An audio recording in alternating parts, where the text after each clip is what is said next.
नमस्कार दोस्तों। क्या यह कंपनी आने वाले समय में अच्छा रिटर्न्स दे सकती है? कहीं कंपनी पर कोई बड़ा कर्ज तो नहीं रहा हुआ? क्या कंपनी नुकसान में तो नहीं चल रही? क्या समय के साथ कंपनी में से बड़े इन्वेस्टर बाहर तो नहीं निकल रहे? इन सवालों के जवाबों के लिए हमें कंपनी के पिछले कुछ सालों की रिपोर्ट्स का अवलोकन करना होगा। दोस्तों, आपसे एक अनुरोध रहेगा कि अगले 4 से 5 मिनट इस वीडियो को बैकग्राउंड म्यूजिक के साथ ध्यान से देखें, जिससे आप खुद समझ सकेंगे कि कंपनी में कितनी मात्रा में और कितने समय के लिए होल्ड करना एक बेहतर विकल्प हो सकता है। यह कंपनी की प्रोफाइल है, जिसमें कंपनी की मार्केट कैप वैल्यू और अन्य चीजों को दर्शाया गया है।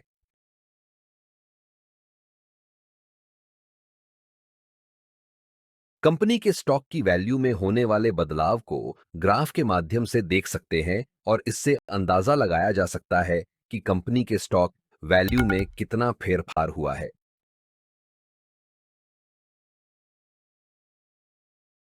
अब यहां पर कंपनी ने पिछले 1 साल में, पिछले 5 सालों में और शुरुआत से अभी तक कितना रिटर्न्स दिया है वह दर्शाया गया है।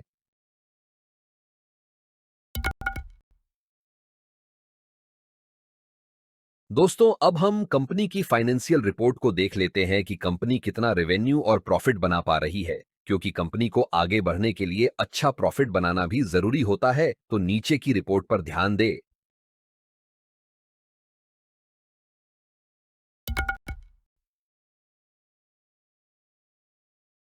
नीचे कंपनी की ईपीएस यानी अर्निंग्स पर शेयर की रिपोर्ट दी गई है, जो कि अगर लगातार बढ़ रही है तो अच्छा माना जाता है, तो इसका अवलोकन करें।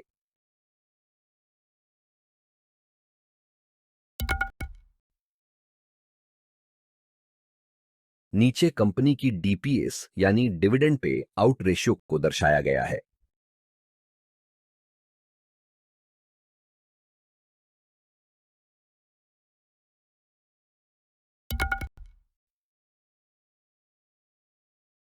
नीचे कंपनी की एसेट्स रिपोर्ट यानी कंपनी की संपत्ति की कीमत में होने वाले बदलाव को दर्शाया गया है, जिससे हम यह समझेंगे कि कंपनी समय के साथ अपनी संपत्ति को बढ़ा रही है या कम कर रही है।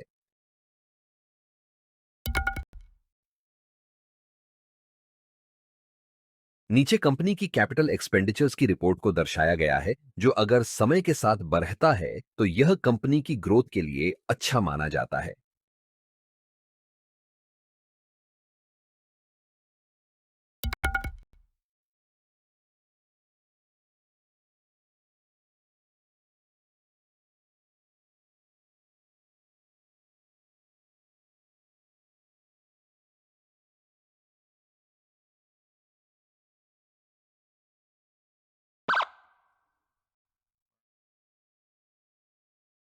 नीचे कंपनी के द्वारा दिए गए पिछले 5 डिविडेंड की रिपोर्ट्स का अवलोकन करें और जाने कि कंपनी डिविडेंड के मामले में कैसी रही हुई है।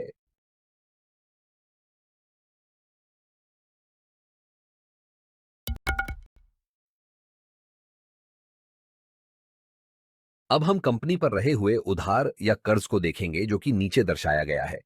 अगर यह समय के साथ कम हो रहा है तो अच्छा माना जा सकता है, पर अगर लगातार बढ़ रहा है तो वह अच्छा संकेत नहीं माना जाता।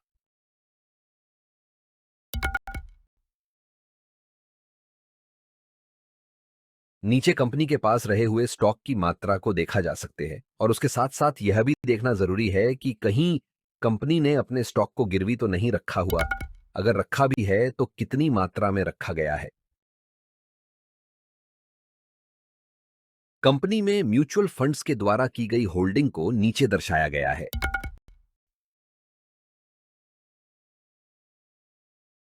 कंपनी में अदर डोमेस्टिक इंस्टीट्यूशंस के द्वारा की गई होल्डिंग को नीचे दर्शाया गया है। कंपनी में फॉरेन इंस्टीट्यूशंस के द्वारा की गई होल्डिंग को नीचे दर्शाया गया है।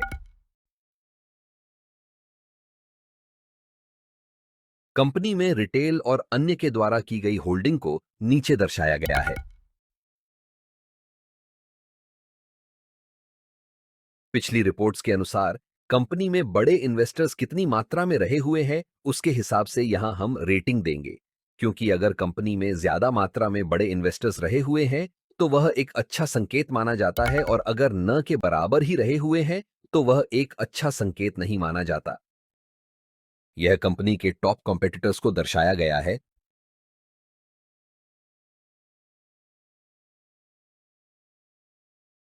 कंपनी में कुछ पॉपुलर प्लेटफॉर्म के द्वारा बताए गए रिस्क को नीचे दर्शाया गया है।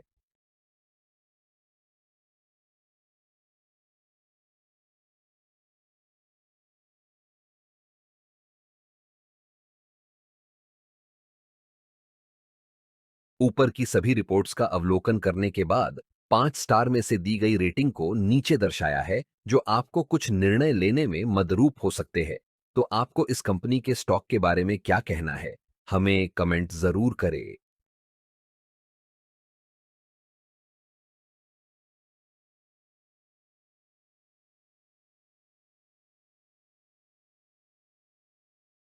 दोस्तों, अगर आप स्टॉक मार्केट को अच्छी तरह समझना चाहते हैं तो नीचे दी गई किताबें आपको काफी मददरूप होगी, और यह आपको ढूंढने की भी जरूरत नहीं पड़ेगी, क्योंकि आप इनको डिस्क्रिप्शन में दी गई अमेजन की लिंक से डायरेक्ट खरीद सकते हैं।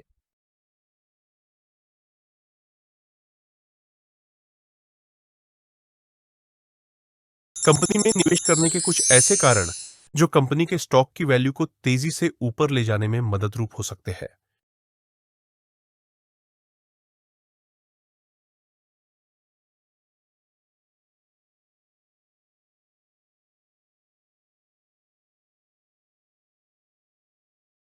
यहाँ कुछ ऐसे कारण दिए गए हैं जो कंपनी में निवेश करने के रिस्क के रूप में देखे जा सकते हैं।